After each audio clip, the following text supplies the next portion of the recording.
The airwaves over the North Atlantic in 1940 were not empty. They were crowded with the sounds of death. To the uninitiated ear, the radio spectrum was a chaotic symphony of static, Morse code, and atmospheric interference. But to the German high command, it was a precise, invisible nervous system that directed the most efficient strangulation in naval history. Every night, hundreds of messages flashed across the ether, coordinating the movements of U-boat wolf packs that waited in the cold darkness to tear open the bellies of Allied merchant ships. The British Admiralty listened to this traffic with a desperate intensity. They recorded every beep, every squeal, and every silence. Yet, for the first terrifying years of the war, they understood nothing. They were listening to a language that had been shredded by a machine, turned into a mathematical gibberish that no human mind could unravel. In this war, battles were won not just by bullets, but by information, and the lack of it was bleeding Britain dry. Now, let us return to the fog-shrouded intercept stations along the British coast. The source of this impenetrable wall of sound was a device that looked deceptively like a heavy wooden-cased typewriter, the Enigma machine. Invented for commercial use in the 1920s and militarized by the Nazis, the Enigma was the centerpiece of the German command structure. It sat on the desks of generals in Berlin, inside the cramped radio rooms of Panzer command vehicles, and bolted to the steel tables of U-boats deep beneath the Atlantic swell. Its appearance was mundane, a keyboard, a lamp board with 26 letters, and a set of rotors, but its function was diabolical. The genius of the Enigma lay in its polyalphabetic substitution. When a German operator pressed the letter A, an electrical current surged through a complex series of 3 and later 4 rotating wheels, bounced off a reflector, and traveled back through the rotors via a different path to illuminate a different letter on the lamp board, perhaps G. If the operator pressed A again, the rotors would have advanced one step, changing the entire electrical circuit. This time, A might become P. The machine never repeated itself. The permutations were staggering. With the plug board settings, the rotor choices, and the ring settings, the number of possible daily keys was approximately 158 quintillion, 158 followed by 18 zeros. For the cryptanalysts at the Government Code and Cipher School, then housed in a Victorian mansion called Bletchley Park, these numbers represented a mathematical cliff. To break a message by brute force, checking every possible setting one by one, would take longer than the age of the universe. And the Germans were not static targets. At midnight every single day, the settings changed. The rotors were swapped, the ring settings were adjusted, and the plug board wires were rerouted according to a monthly code book carried by every German unit. Every morning, the British codebreakers faced a blank slate. The work they had done the previous day was rendered useless, and the unbreakable wall was rebuilt from scratch. This cryptographic darkness had catastrophic real-world consequences. Admiral Karl Dönitz, the commander of the U-boat fleet, fought the Battle of the Atlantic with the cold logic of an industrialist. He did not simply send his submarines out to patrol at random. He managed them like assets on a balance sheet.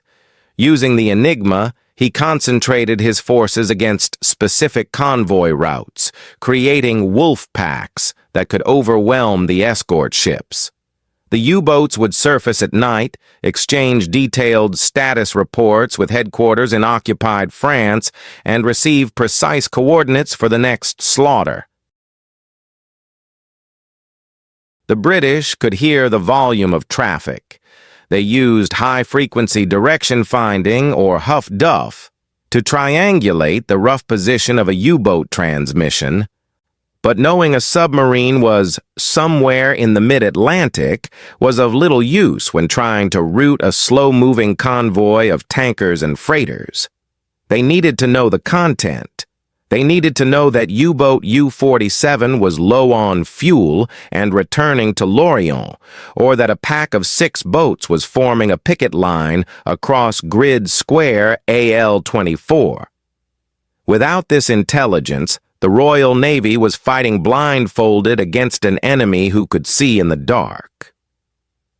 The hopelessness of the situation permeated the corridors of the Admiralty. Winston Churchill, the First Lord of the Admiralty and later Prime Minister, confessed that the only thing that truly frightened him during the war was the U-boat peril. Britain relied on imports for survival. Millions of tons of food, oil, and ammunition had to cross the ocean. If the Enigma remained unbroken, the supply lines would be severed, and the island nation would starve into submission before a single German soldier set foot on its beaches. However, the German faith in the Enigma was their own Achilles heel. They believed the machine was perfect. They believed that even if the enemy captured a machine, which they did, it would be useless without the daily settings. This arrogance led to complacency. They did not know that 40 miles northwest of London, in the ugly red brick huts scattered around the Bletchley Park estate, a strange collection of people was gathering. They were not soldiers. They were not sailors. They were crossword enthusiasts, chess champions, linguists, and most importantly, mathematicians from Cambridge and Oxford. These men and women, recruited through quiet taps on the shoulder at university dining halls or through cryptic newspaper competitions, looked nothing like the warriors the public expected to save the empire. They were odd fellows, eccentrics who wore tweed jackets and stared at the ceiling while thinking. Among them was a young, awkward mathematician named Alan Turing and an organizational genius named Gordon Welchman. They looked at the 158 quintillion combinations not as a wall, but as a puzzle. They understood that the Enigma machine, for all its complexity, was still a machine. It followed rules, and because it followed rules, it had weaknesses, tiny, almost invisible cracks in the logic that a human mind, if sharpened to a razor's edge, might be able to pry open. As the winter of 1939 turned into the desperate spring of 1940, the Codebreakers settled into their huts. The heating was poor, the lighting was dim, and the pressure was crushing. Every hour they spent staring at the nonsense letters of intercepted messages, another ship was sinking. The static on the radio was the sound of the clock ticking down on British survival. They had to turn Bletchley Park from a quiet country house into an industrial factory of logic. They had to build a wooden horse of mathematics to smuggle themselves inside the German mind. The transformation of Bletchley Park from a gathering of eccentric intellectuals into an industrial engine of war began with a realization that was both simple and profound. Human intuition was not enough. The sheer volume of German radio traffic meant that the pencil and paper methods of the Polish codebreakers, who had initially cracked the early versions of Enigma, were too slow for the escalating complexity of the Nazi machine. Alan Turing, working in the drafty confines of Hut 8, understood that the problem was not linguistic, it was mechanical. The Germans were using a machine to generate the cipher, so the British needed a machine to reverse it.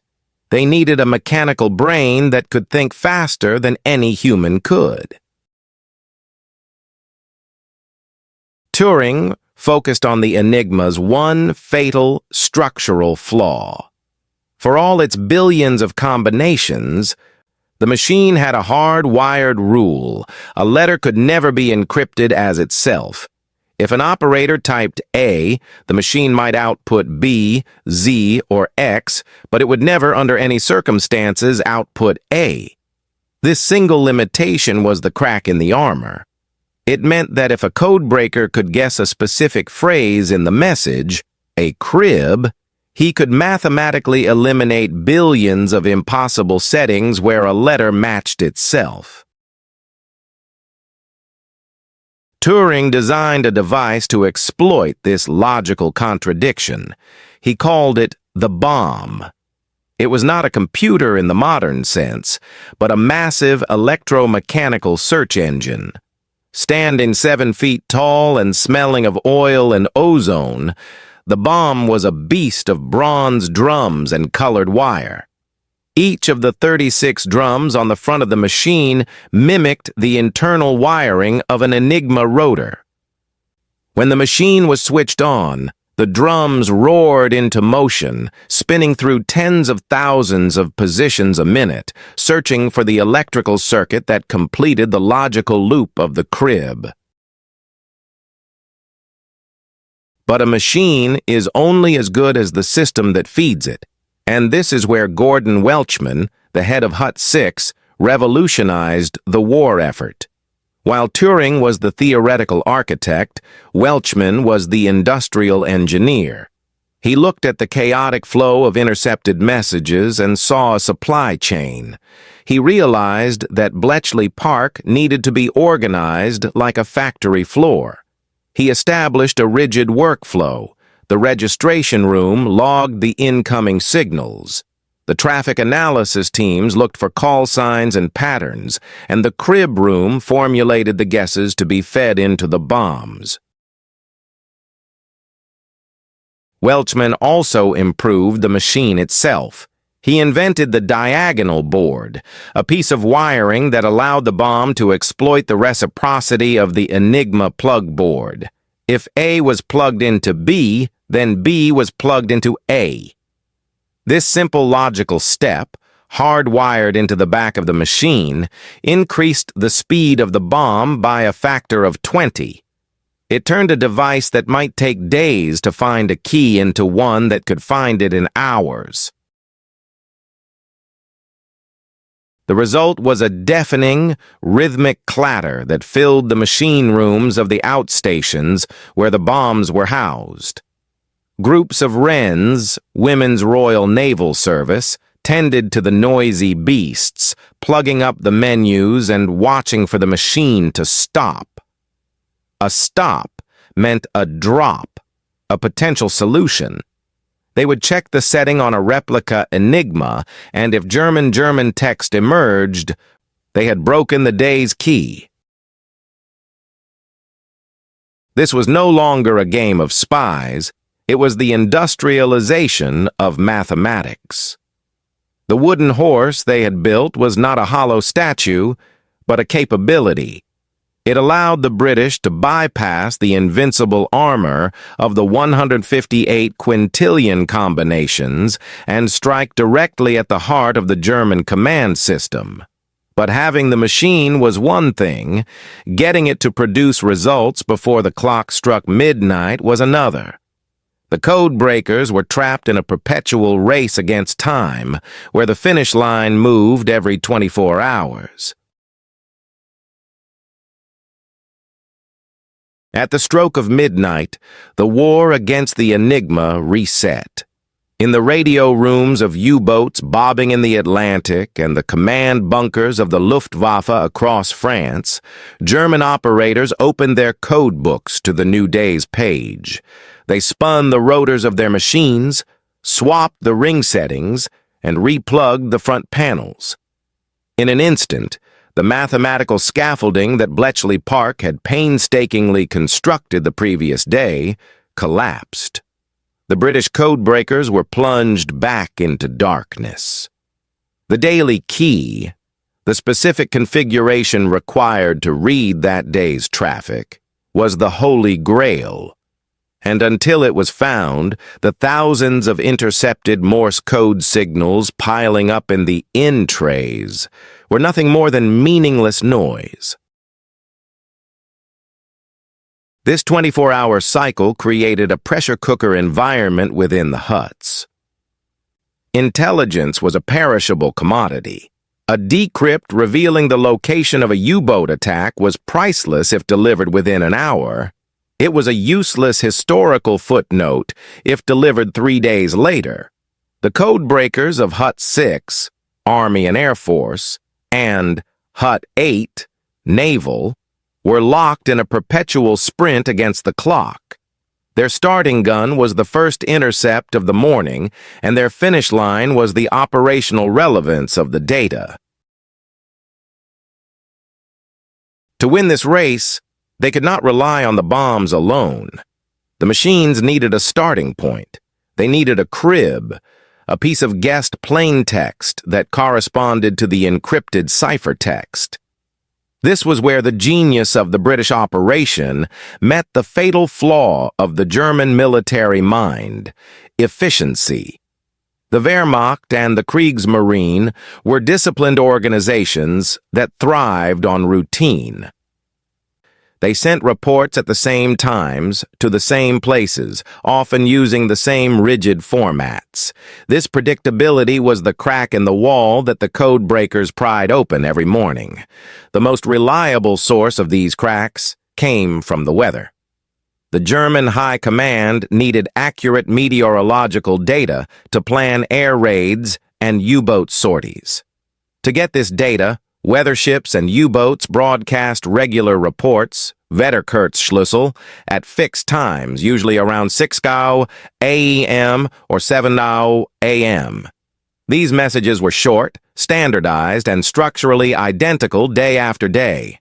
A typical report might always begin with the German word for weather forecast for area, Wettervorhersage für Bereich. In the crib room, the analysts waited like vultures for these specific signals. When a message arrived that matched the length and timing of a weather report, they pounced. They would lay the encrypted text alongside the suspected plaintext phrase. W in the cipher equals W in the guess? Impossible. The Enigma cannot encipher a letter as itself. They would slide the guess along the strip of ciphertext until they found a position where no letter clashed with itself. This was the loop. Once a viable crib was identified, the mathematicians turned it into a menu, a complex wiring diagram that instructed the bomb on which connections to check. A Wren, Women's Royal Naval Service operator, would take this menu, plug up the back of the machine with a nest of red cables, and hit the start switch. The room would fill with the rhythmic tick-tick-tick of the drums spinning. The tension was palpable. The operators weren't just watching a machine, they were waiting for the lock to click. If the crib was good, if the German operator had indeed typed weather forecast exactly as predicted, the bomb would stop. It would present a set of potential rotor positions. The codebreakers would verify it on a Typex machine, a British adaptation of the Enigma. If the gibberish turned into German, a shout would go up. "The key is out!" Finding the daily key was the equivalent of stealing the master skeleton key for the entire German network. Once the settings for Dolphin, the main U-boat key, or Red, the general Luftwaffe key, were known for that day, every other message intercepted on that network could be read instantly. The backlog of traffic that had accumulated since midnight was processed in a frenzy. The decryption machines clattered non-stop, churning out strips of paper that revealed the inner thoughts of the Nazi war machine. However, the race was complicated by the sheer variety of German networks. The Enigma was not a single system. It was a hydra. The Army had its keys, the Luftwaffe had theirs, and the Navy, the most paranoid of the services, had distinct keys for U-boats in the Atlantic, Shark, versus those in home waters. Breaking the Luftwaffe key was often easier because their operators were sloppy. They would sometimes send nothing-to-report messages that were laughably easy to crib. The naval Enigma was a harder nut to crack. They used the more complex four-rotor M4 Enigma, and their operators were disciplined. Yet, even the Kriegsmarine made mistakes. A tired operator might retransmit a message without changing the settings. A lazy operator might choose rotor positions that were distinct patterns on the keyboard, like QWE, the top three letters. The cribsters at Bletchley kept personal files on individual German radio operators. They knew their fists, their style of tapping Morse code, and their habits. They knew that Hans in the Bay of Biscay always started his morning report with a slightly different preamble than Fritz in the North Sea. They exploited these human idiosyncrasies with ruthless precision. The success of the midnight race meant that by breakfast time, the British commanders often knew more about the disposition of German forces than the Germans did themselves. A decrypt might reveal that a specific airfield was fogged in, meaning no air cover for a convoy. Another might reveal that a U-boat had suffered engine failure and was drifting. This data was raw power, but it was dangerous power. If the British acted on it too obviously, if they sank every U-boat whose position was decoded, the Germans would realize the Enigma was broken and change the system. Thus, the daily victory in Hut 8 led to a new challenge in the operations room of the Admiralty. They possessed the schedule for victory, a detailed manifest of enemy intentions. But they had to use it with agonizing care. They had to steer the convoys through the invisible gaps in the wolf packs, saving lives without revealing the secret that saved them. The Codebreakers had done their job. Now it was up to the strategists to play the most high-stakes game of hide-and-seek ever played on the high seas. While the bombs at Bletchley Park chattered and the Codebreakers celebrated the intellectual triumph of finding the daily key, the true value of their work was being tested in a windowless bunker beneath the streets of London. This was the Admiralty Citadel, a fortress of reinforced concrete specifically designed to survive the Blitz. Deep within its bowels lay the submarine tracking room, the nerve center of the Battle of the Atlantic. Here, the abstract mathematics of the Enigma decrypts were translated into the life-and-death reality of latitude and longitude. The room was dominated by a massive wall map of the Atlantic Ocean, a sprawling grid of blue pinned with tiny markers representing every known ship at sea. It was a game board, where the stakes were measured in millions of tons of steel and thousands of human lives. The man presiding over this high-stakes chess match was Commander Roger Wynne. He was not a sea-going admiral with a chest full of medals. He was a barrister in civilian life, a man crippled by polio, with a mind that worked with forensic precision. Wynne possessed an uncanny intuition for the psychology of the enemy. He did not just track submarines, he anticipated them. He read the decrypts that flowed in from Bletchley Park, classified under the code name Ultra, a level of secrecy above top secret, and used them to build a mental model of Admiral Dönitz's strategy.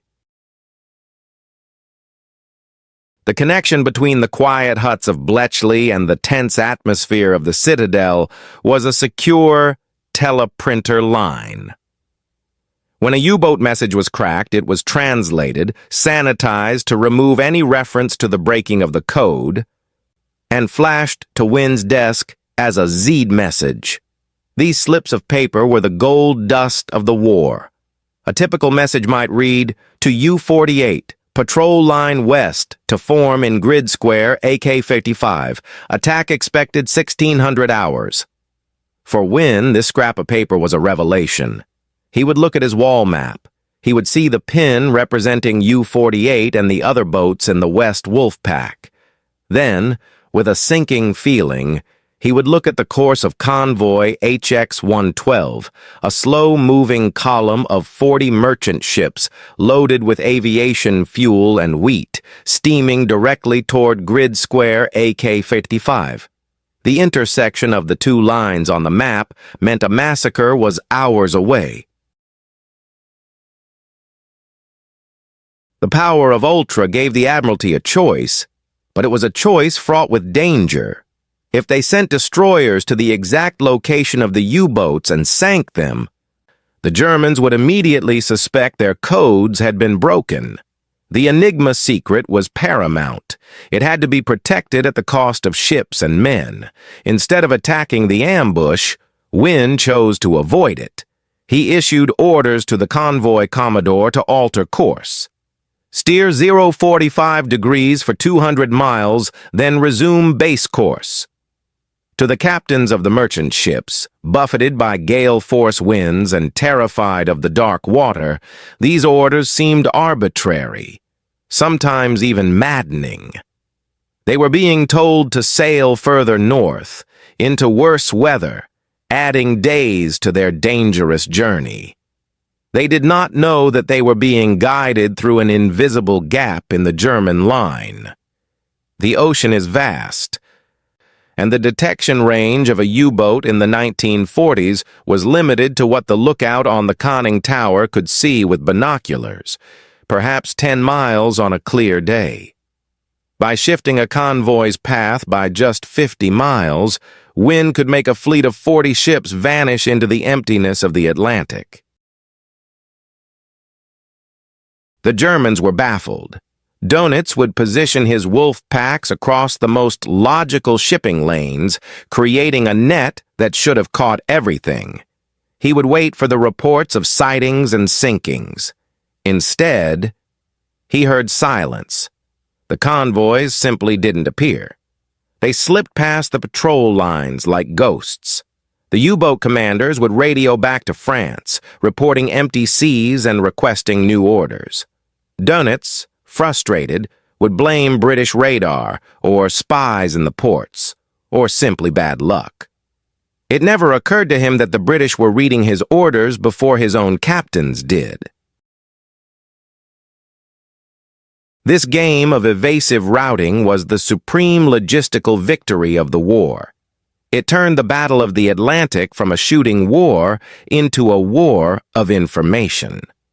A convoy that arrived safely in Liverpool without firing a shot was a greater victory than a convoy that fought a pitched battle and lost 3 ships.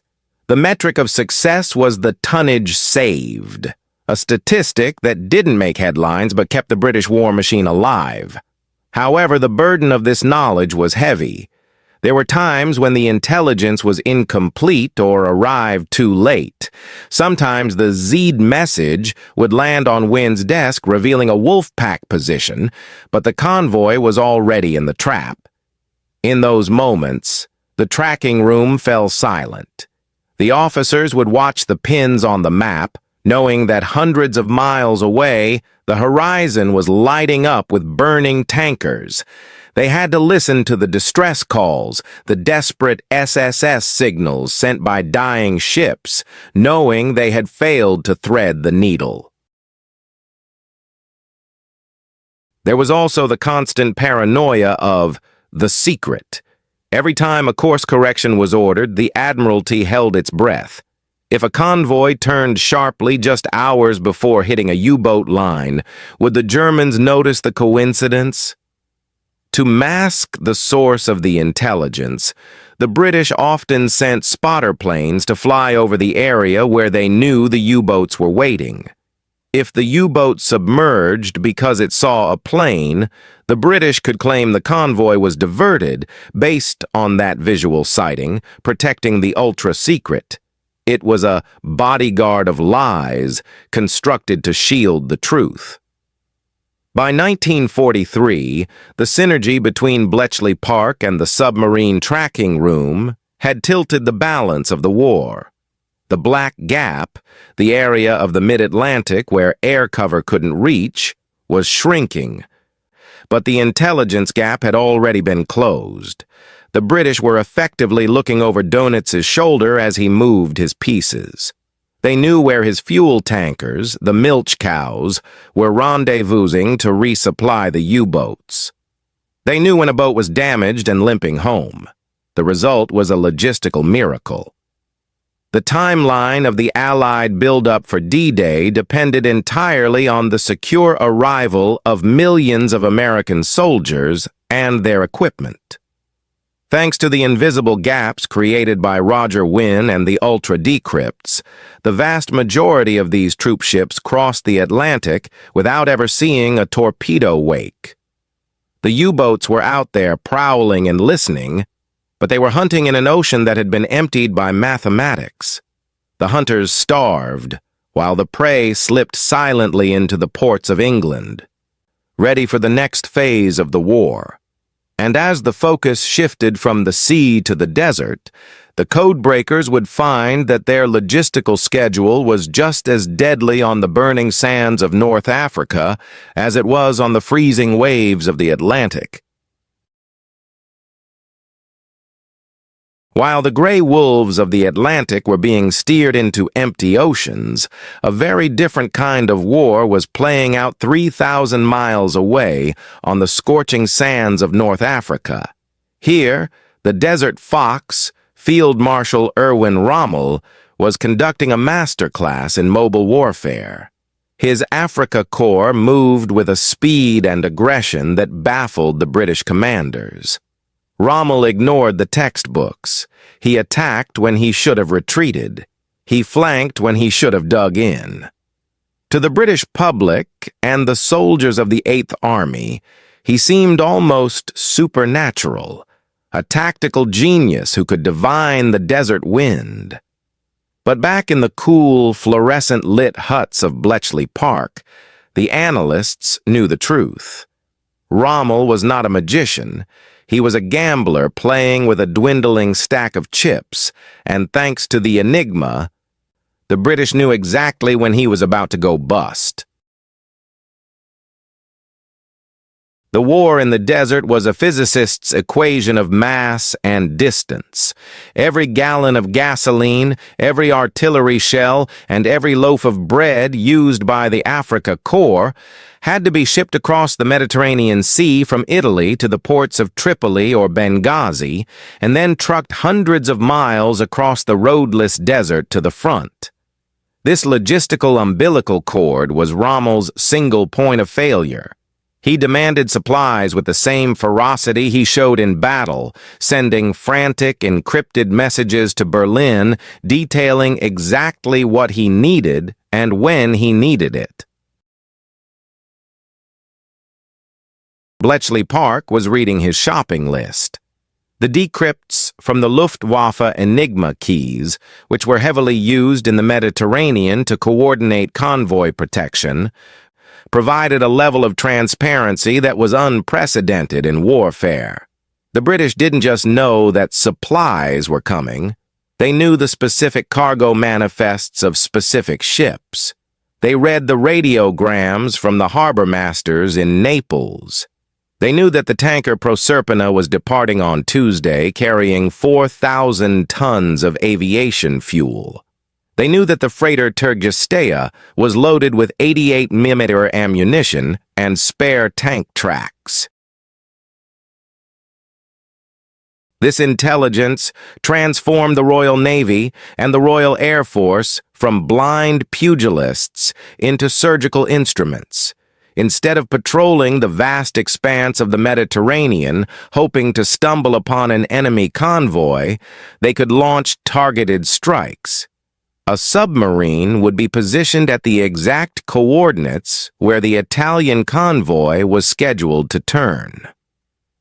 A flight of Beaufort torpedo bombers would arrive out of the sun just as the German ships were most vulnerable.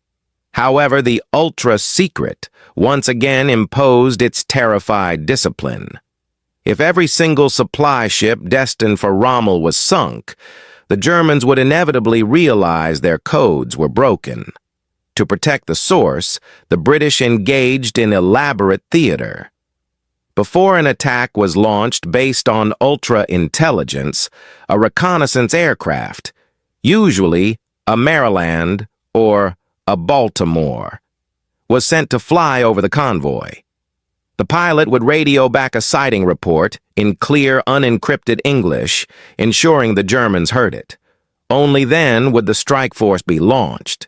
The German commanders listening in would curse the lucky British pilot who spotted them, never suspecting that the strike force had been fueling up on the runway 2 hours before the sighting even happened.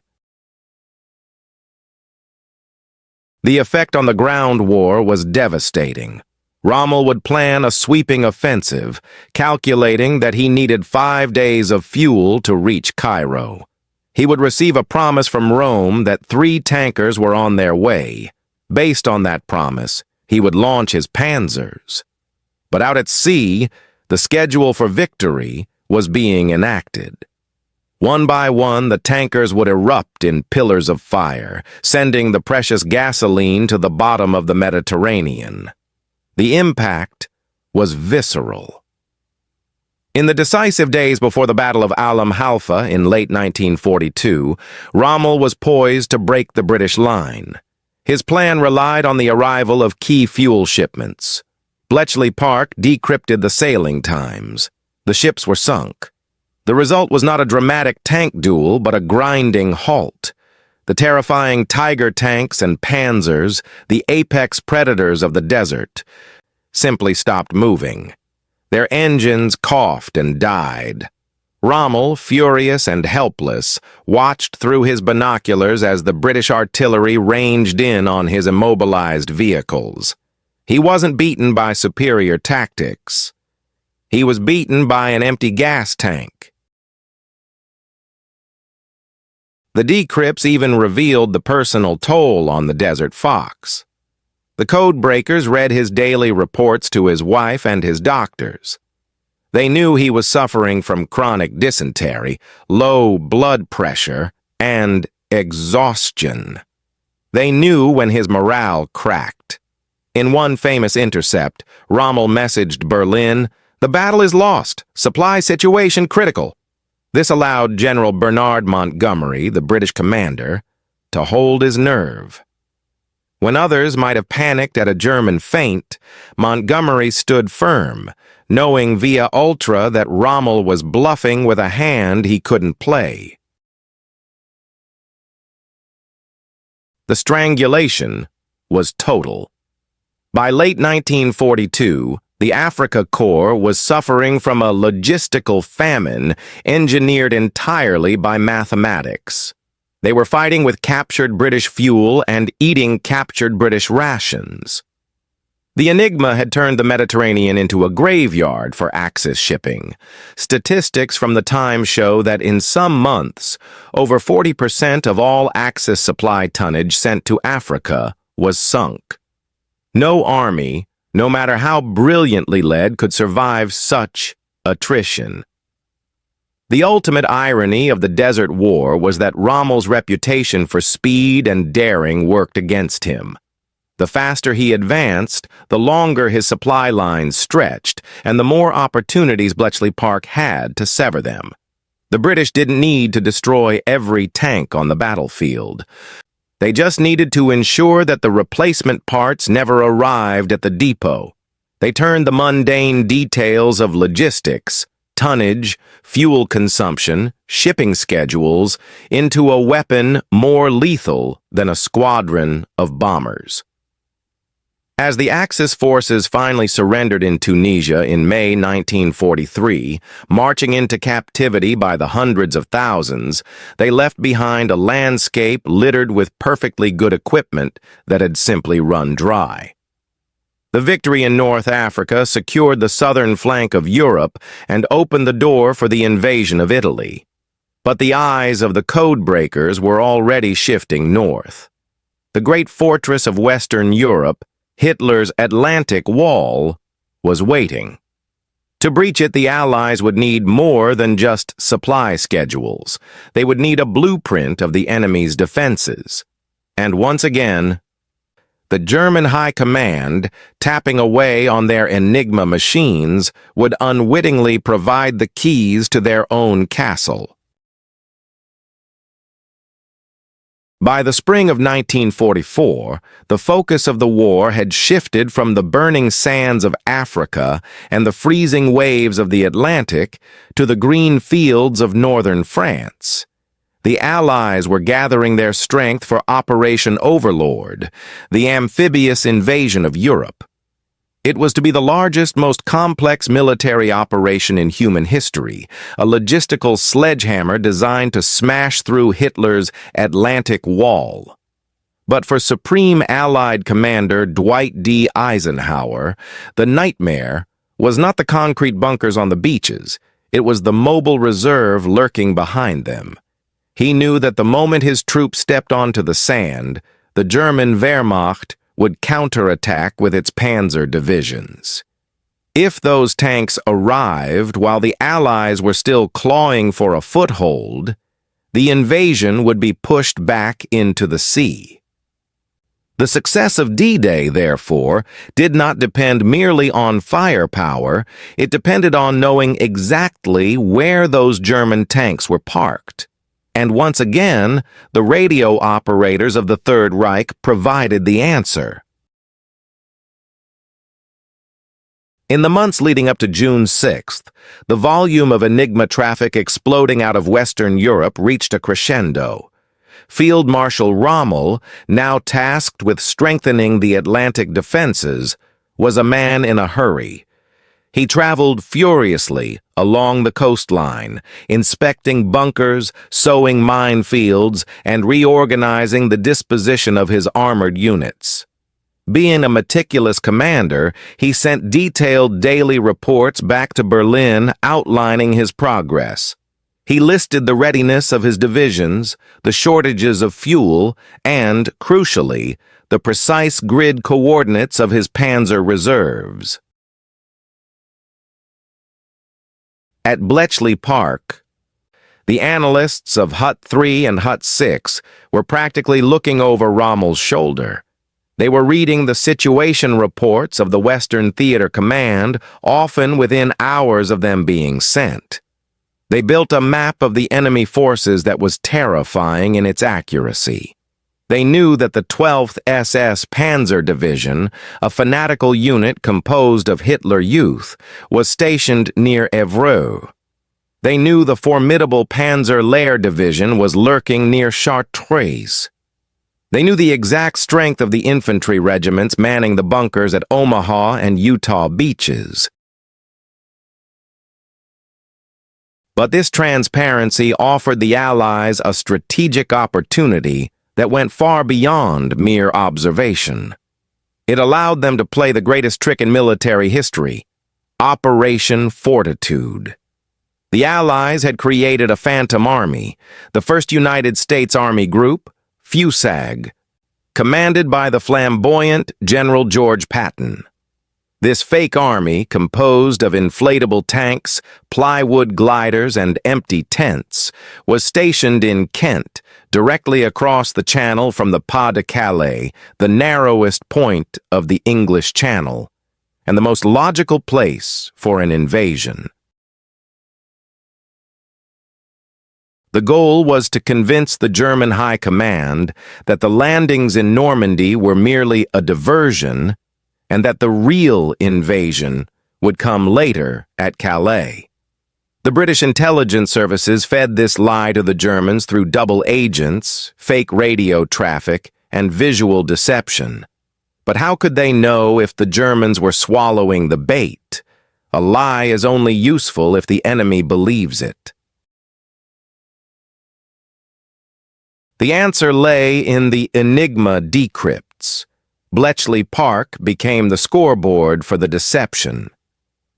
Every time the double agent Garbo sent a false report about massive troop concentrations in Dover, the Codebreakers watched the German reaction. They decrypted messages from the German High Command, analyzing this intelligence. They read the assessments of Fremde Heere West, Foreign Armies West, the German intelligence branch. The decrypts were unequivocal. The Germans had bought the lie. The Enigma messages revealed that the German 15th Army, a massive force of over 150,000 men and hundreds of panzers, was being held in reserve at the Pas de Calais, waiting for an invasion that would never come. Even more critically, the decrypts showed that despite Rommel's frantic request to move the panzer divisions closer to the Normandy coast, Hitler and Rundstedt refused, fearing the Patton army in Kent. This intelligence gave Eisenhower the confidence to launch. He wasn't jumping into the dark. He was jumping into a gap in the enemy's armor that he knew existed because the enemy had told him so. On the eve of D-Day, the Bletchley map of German dispositions was almost identical to the map in Rommel's own headquarters. The Allies knew which German units were at full strength and which were burned-out remnants from the Eastern Front. They knew that the 352nd Infantry Division, a battle-hardened unit, had recently moved into the Omaha Beach sector. A grim piece of intelligence that allowed the American commanders to expect stiff resistance, even if they couldn't entirely mitigate the slaughter that followed. As the invasion fleet sailed on the night of June 5, 1944, the Codebreakers worked in a fever pitch. They were terrified of a last-minute shift. If the Enigma suddenly revealed that the 12th SS Panzer was racing toward Caen before the first boot hit the sand, the operation might have to be aborted. But the airwaves remained consistent. The German 7th Army in Normandy was on alert, but they were confused. They did not know the scale of what was coming. When the landings began, the flow of ultra-intelligence turned tactical. The British picked up the frantic signals from the German coastal bunkers. Enemy warships in sight. Paratroopers landing in rear areas, under heavy bombardment. But the most valuable intercepts came from the confusion of the German commanders.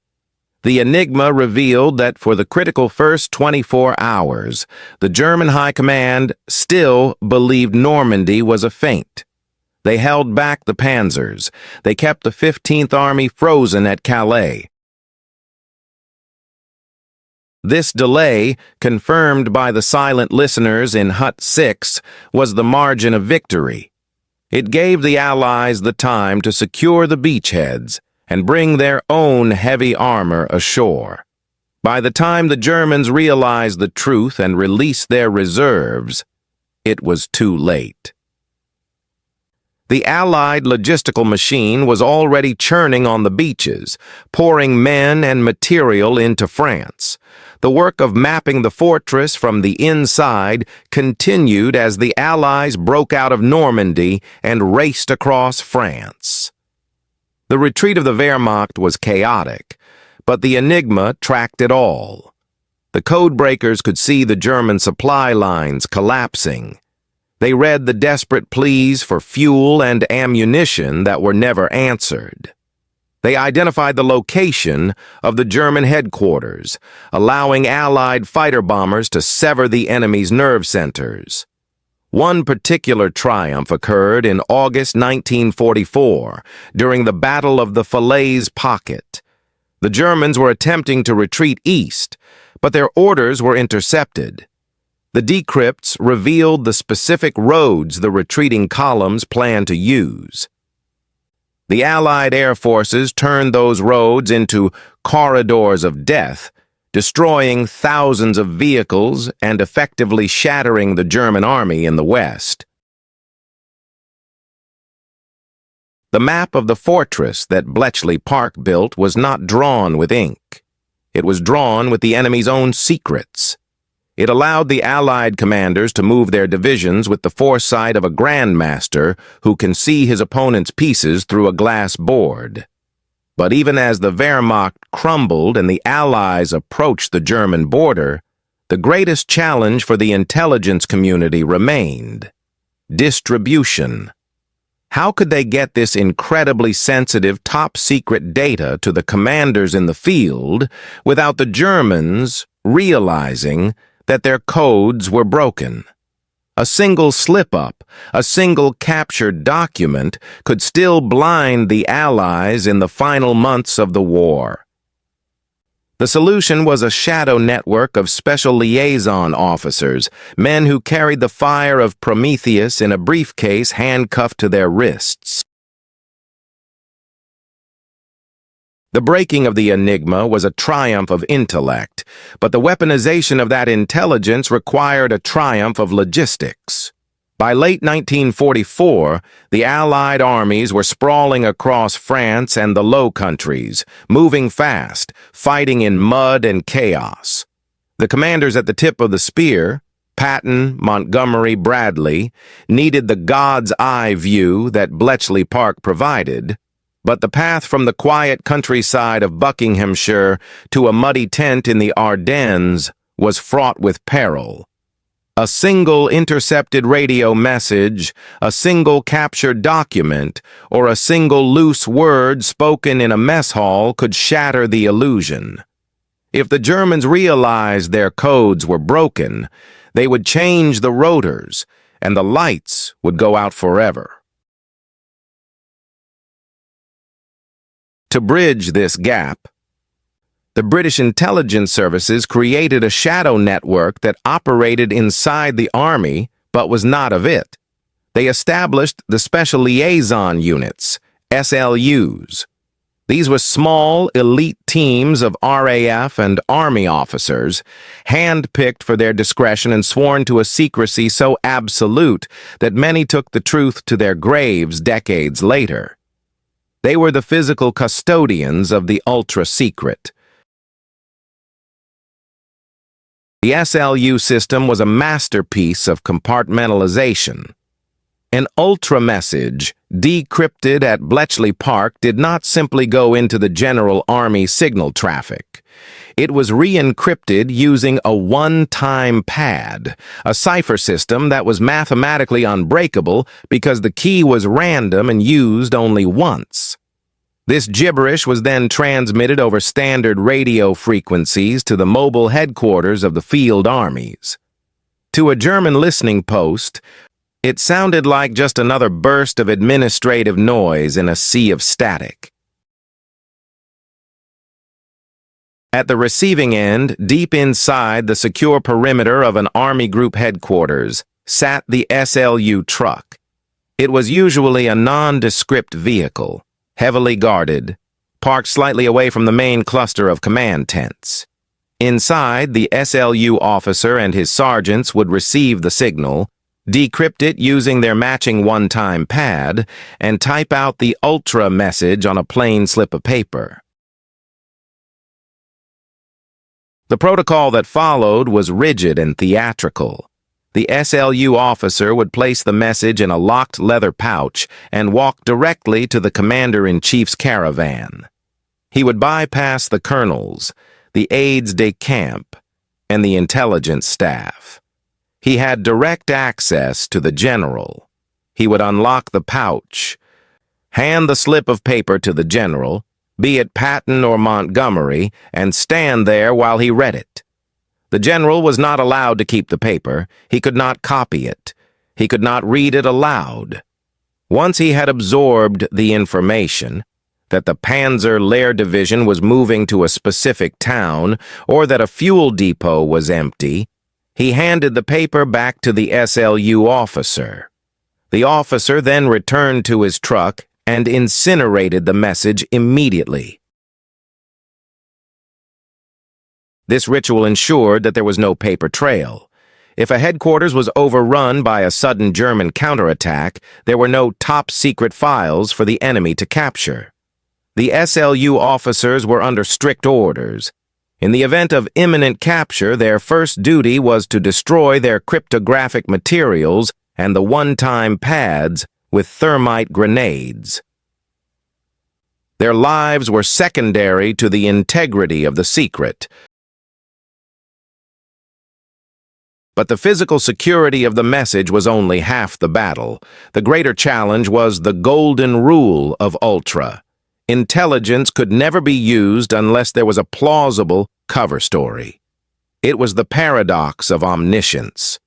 If General Patton knew, via Ultra, that a German supply train was arriving at a specific railhead at 0900 hours, he could not simply order a P-47 strike to hit it at 0900. Such precision would be suspicious. The Germans would ask, "How did they know?" Instead, the SLU officer and the commander had to construct a lie. They would order a reconnaissance aircraft to fly over the railhead at 0830. The pilot would spot the train and radio it in. Only then would the airstrike be launched. To the Germans, it looked like another display of Allied air superiority. A lucky spot by a snooping plane. They cursed the Allied Jabos, fighter bombers, but never suspected the Enigma. This discipline required immense restraint. Commanders had to let small targets go to protect the source. They had to play a long game, sacrificing tactical wins for strategic blindness on the part of the enemy. General George Patton, a man known for his brashness and disdain for rules, famously chafed under these restrictions, yet he relied on the little slips of paper more than anyone. Ultra was the fuel for his famous dash across France. When he ignored his flanks and drove his Third Army forward at breakneck speed, he wasn't being reckless. He was being informed. Bletchley Park had told him there were no German forces on his flank. He knew where the gaps were because the Germans had told him. He called the source lucky, attributing his omniscience to fortune rather than mathematics, further shielding the secret. Field Marshal Montgomery used Ultra differently. He used it to script his battles like a conductor. He would wait, checking the daily decrypts, until he knew the exact strength and morale of the opposing German general. Before the Battle of the Bulge, Ultra provided warnings of the German buildup, although the sheer scale of the attack caught the Allies by surprise due to German radio silence. However, once the battle began and the Germans started communicating again, Ultra allowed the Allies to regain the initiative, pinpointing the location of the German spearheads and, crucially, their desperate lack of fuel. The secrecy held. Even within the Allied command tents, the source of the information was shrouded in mystery. Staff officers knew that their general got special intelligence, but they didn't ask questions. The SLU officers were treated with a mix of respect and wariness. They were junior in rank but held the power of the high priesthood. They lived in a lonely bubble, separated from the camaraderie of the units they traveled with, burdened by the knowledge that they carried the war's most fragile asset. The distribution network extended beyond the land armies. The tactical air forces had their own SLU channels. They received daily bombing menus based on Enigma traffic. If Bletchley intercepted a message about a new Luftwaffe jet squadron moving to an airfield in Holland, the Allied bombers would pay that airfield a visit the next day. The targeting was ruthless and efficient. The Luftwaffe found itself constantly bombed just as it was assembling for an attack, its plans disrupted by an enemy that seemed to anticipate its every move. By the spring of 1945, as the Allies crossed the Rhine and drove into the heart of Germany, the distribution of Ultra had become a seamless, industrial process. The SLU trucks rolled alongside the tanks, carrying the schedule for victory into the ruins of the Reich. The German command structure, by contrast, was disintegrating. Their communications were chaotic, their codes were compromised, and their secrets were being read by their enemies before the intended recipients even received them. The Wehrmacht was fighting a naked war. They had no secrets left. And yet, right up to the final days in the bunker in Berlin, the German High Command never suspected the truth. They blamed spies. They blamed treason. They blamed the incompetence of their Italian allies. They went to their defeat convinced that the Enigma machine had remained the unbreakable wall. They never realized that the quiet officer standing in the corner of General Patton's tent, holding a leather pouch, was the true architect of their downfall. The final transmission was approaching. The Codebreakers had followed the war from the first U-boat signals in 1939 to the death throes of the Nazi regime. Now, they prepared to listen to the silence that follows total victory. But as the guns fell silent, a new challenge emerged. How to make the thousands of people who knew the secret forget it ever happened. On May 7, 1945, the frantic electronic pulse of the Third Reich finally flatlined.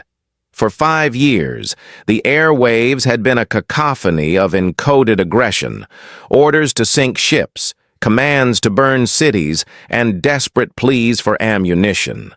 But as the Allied armies overran the transmission stations in Germany and the U-boat pens in Norway surrendered, the volume of traffic dropped to a whisper. In the intercept rooms at Bletchley Park, the listeners heard the final, poignant death rattles of the Nazi command network. They were not grand declarations of ideology. They were mundane sign-offs. A German operator in a surrounded pocket in Austria tapped out, "Closing down forever. All the best. Goodbye." Another simply sent the word silence before the carrier wave cut out. The Codebreakers intercepted the most significant message of the war before the public even knew it was over. They read Grand Admiral Karl Dönitz's order to his U-boat fleet. "My U-boat men, you have fought like lions, cease hostilities and surface." For the analysts in Hut 8, this was the moment they had worked toward for 2,000 days. The wolf packs, the invisible terrors that had threatened to starve Britain, were defanged not by depth charges, but by a radio signal.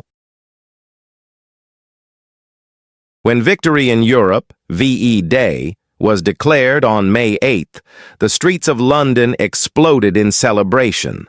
Bonfires were lit, and strangers embraced in Trafalgar Square. But at Bletchley Park, there was no public parade. The gates remained locked. The guards remained at their posts. The Codebreakers celebrated quietly in their huts with cups of tea and perhaps a smuggled bottle of sherry. They watched the jubilation from a distance, burdened by a secret that set them apart from the nation they had saved. They knew that, while the shooting had stopped, their silence had to continue. Winston Churchill, who referred to the Bletchley staff as the geese that laid the golden eggs and never cackled, issued a directive that was as ruthless as it was necessary. The ultra-secret could not be revealed. The war against Germany was over, but the Cold War was beginning, and the British realized that the Enigma technology and the methods used to break it were still in use by other nations. If the world knew that Britain could read unbreakable machine ciphers, every nation would change their codes. So, the industrial factory of logic was dismantled with shocking speed.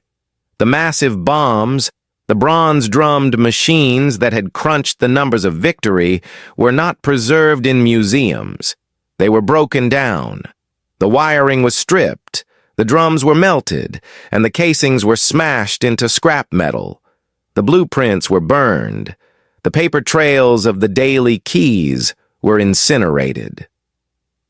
Bletchley Park was returned to its pre-war state, a quiet estate in the countryside, ghosted by the memory of its purpose.